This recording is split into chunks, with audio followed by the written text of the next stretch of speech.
Welcome to the University of Findlay Art and Culture Show. I am Sharinda, your hostess, and our location has changed. Today we are on location in the Alumni Memorial Union atrium to welcome to the set the Findlay String Quartet. Welcome.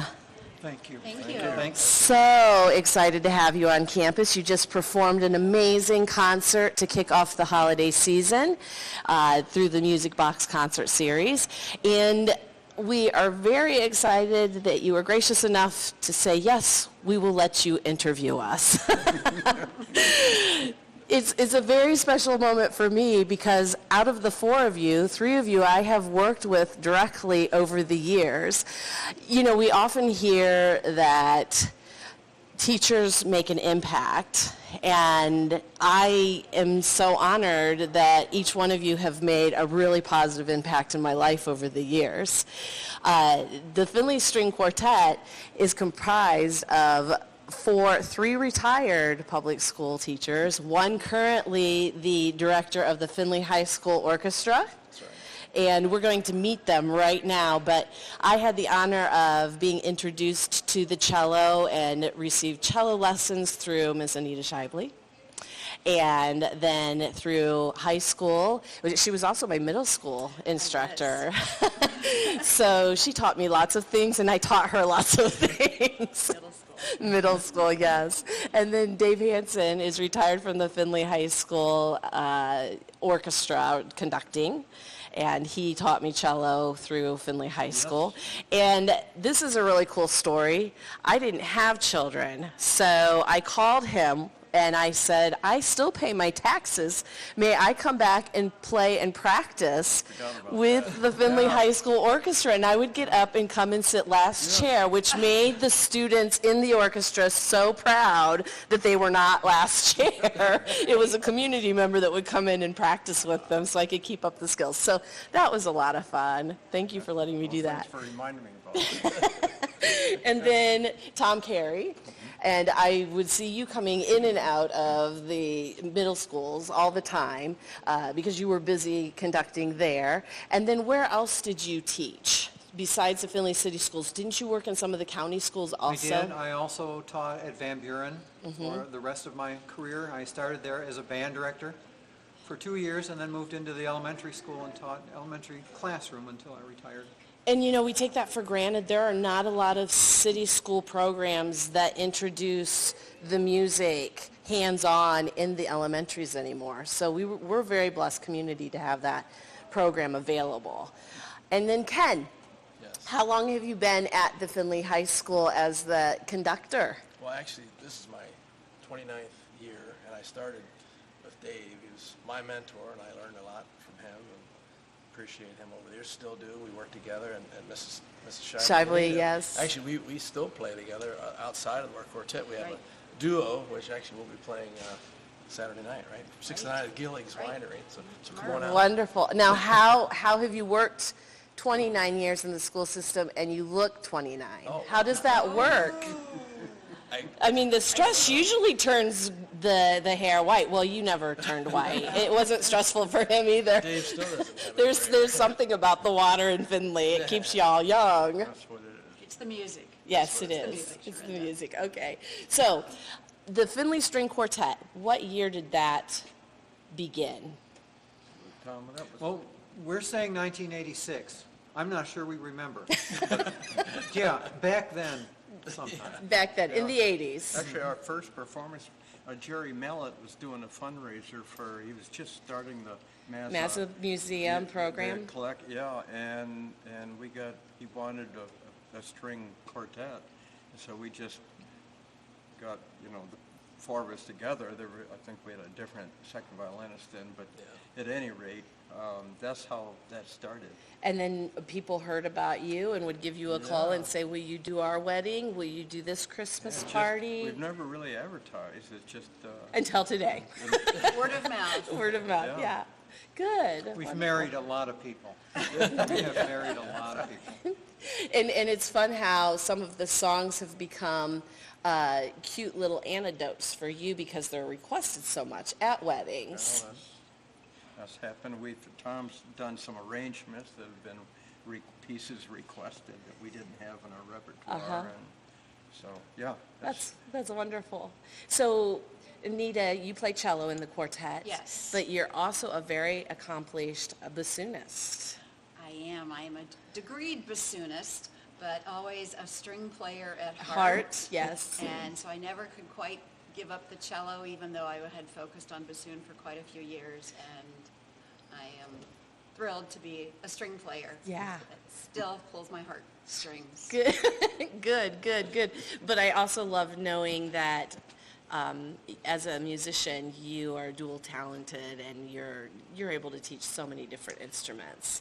And that was one thing that always amazed me as a child, growing up through the system, how you all understood the violins, the violas, the cellos, the upright bass, the timpanis, the horns. Need Some a little better more than flute, need a little more piccolo. I was just, as a child, in awe. How do they know all of this stuff? And you made it sound so beautiful, and you were so patient with us. At least my mom said it was beautiful, so. And She was right. and Dave, you had the forethought. It was genius on your part. You would record the Findlay High School Orchestra playing some of their pieces that they would take to state competitions. And over the years, you were able to put together an album featuring the work of your students.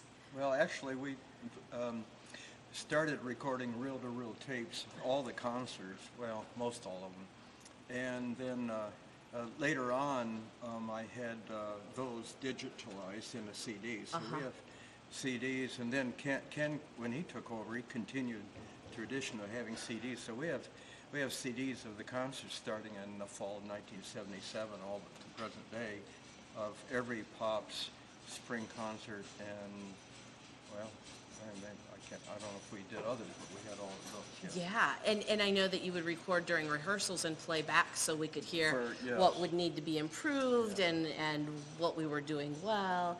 And I think that was awesome Well, it was teaching on your helpful to part. for the students and myself, because I could then listen to the recording outside of orchestra and figure out what we needed to do to improve things. So, are you still continuing that? Well, we do some of that. Now, when he mentioned Pop's concert, I thought it would be a good time for me to tell you that our Pop's concert is next Thursday. And we actually have, instead of one symphony, we have two orchestras. It'll start out with the concert strings, which is mainly the younger strings, and then we'll have the symphony strings, and we'll combine together and play our program. And I let the seniors decide. I put together two programs last spring. One was an Americana theme and a Disney theme, and I let the seniors vote, and they voted for the Disney theme. And so they really bought into the theme, and they really seem to enjoy the music, and I do as well. They've been working really hard, and we're excited to showcase them. That's next exciting. Thursday. Now, is there a ticket cost to that? Yes, there's tickets. You can buy them at the door. They're $10 a piece, and the money it's our fundraiser basically Sure. for the orchestra program. And so, where will the concert take place? It'll take place at the high school in the Okay. R.L. Heminger Auditorium. Okay. It's at 7:30. So seating is very limited. That's not a large venue. It's about 600. Yeah, about 750. Yeah, So, yeah. It's So, it's a nice sized stage too. We have it's a beautiful lot of students stage. that fit on stage. We all managed to fit on there. Yeah. Also, we have a harpist this year, we haven't had a harpist in a while, and so I'm excited that we've got a harpist. And a lot of our pieces, they don't come with harp parts, but they have piano parts. And So you're we able kind to of- transpose we and work with her. refigure. Yeah, and it gives it a nice effect. And the other students really enjoy. They're like, oh wow, we've got a harpist this year. I'm really excited about it, and she's doing a really nice job. That's exciting. It really is. Wonderful. Now, Ken, you're Ken. Yes. You're Tom. And you were worried I was going to call you out and embarrass you. Now, you're continuing to play also with the Lima Civic Orchestra? I am. This is my 46th year in Lima. That's wonderful. And that orchestra has changed a lot since 1976 There's when an I joined. evolution there, yes. Yes, it used Look to how be- it's evolved because of the 46 years you've invested there, Tom. Yeah, I'm just about the old man there now. When I joined in 1976, it was pretty much a local orchestra with a lot of Lima people in it, and it isn't No. anymore. There's maybe 4, 5, 6 Lima people. I'm counting myself as a Lima person because I'm fairly close. Sure. And the rest are all people that come from Cleveland, Cincinnati, Fort Wayne. And you have a beautiful facility over there where you have the It opportunity is. to It's a perform. great auditorium to play in. Wonderful. So, as our viewers can tell, you have many talents, and you share them with one another. You share them with our local community, beyond Hancock County, and the students that you've invested in over the years continue to shine around the world, and some of them full-time musicians. Isn't it cool to have the opportunity to invest, not knowing where dreams will take one, but knowing that you were part of that dream that came alive? It's a privilege. It is a That's how I've privilege. always thought of it. It's just a privilege to have the opportunity to help and develop a young person with music skills. So if a local group would like to book you for an event, who would they call? Is there a phone number or an email address? Oh, fearless leader. Well, I've been doing the paperwork for the And you for do the a quartet. wonderful job. But, yeah, that my email address would be fine. Okay, would you like to give that to our viewers? It's D.A. Hanson, DAHANSON @woh.rr.com. Thank you. And thank you for being here. Thank you for having us. Thanks. You are very Sharinda. welcome. Again, it's been my pleasure, absolute pleasure. And we thank you for tuning in. Until the next time, be well.